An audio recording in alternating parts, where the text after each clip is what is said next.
नमस्ते सबैजनालाई। यो भिडियोमा चाहिँ म म्युचुअल फन्डलाई कसरी बेच्ने भनेर देखाउन गइरहेको छु। सबैभन्दा सुरुमा तपाईहरु अब एकचोटी मेरो शेयर एकाउन्टमा लगइन गर्नु होला। यहाँ युजर नेम र पासवर्ड देखाएको छ, यसमा चाहिँ आफ्नो युजर नेम र पासवर्ड हाल्ने। त्यसपछि चाहिँ मेरो शेयर एकाउन्टमा चाहिँ लगइन गर्ने।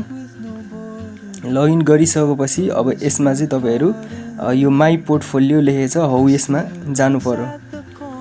अब यसमा गइसकेपछि अब यसमा चाहिँ किन गएको भन्दाखेरि अब तपाई कुन शेयर बेच्ने हो त्यसको सिम्बल यहाँनेर हेर्ने NICGF2 छ अनि शेयर कति बेच्ने हो। अब यहाँ 300 छ, त्यो हेर्नु पर्यो। त्यसपछि अब गुगल क्रोम खोल्ने र TMS एकाउन्ट लगइन गर्ने। आफ्नो ब्रोकरको नम्बर कति हो त्यो हालेर TMS एकाउन्टमा लगइन गर्ने। त्यसपछि यहाँनेर यता साइडको यो देखाएको एरोमा क्लिक गर्ने। त्यसपछि अर्डर म्यानेजमेन्टमा अब बाइ र सेलमा जानु पर्यो।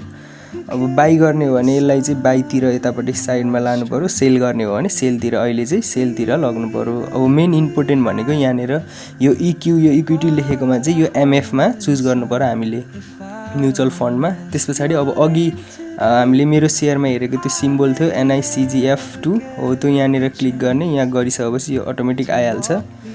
त्यसपछि अब यो क्वान्टिटी, अब हामीले कति क्वान्टिटी बेच्ने हो त्यो क्वान्टिटी यहाँनेर साइडमा लेख्नु पर्यो। त्यो अहिले चाहिँ म 300 बेच्न आँटिरहेको छु।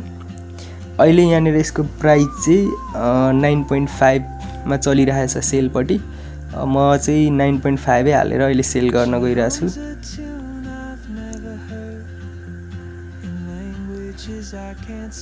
यसमा चाहिँ 9.5 प्राइसमा 9.5,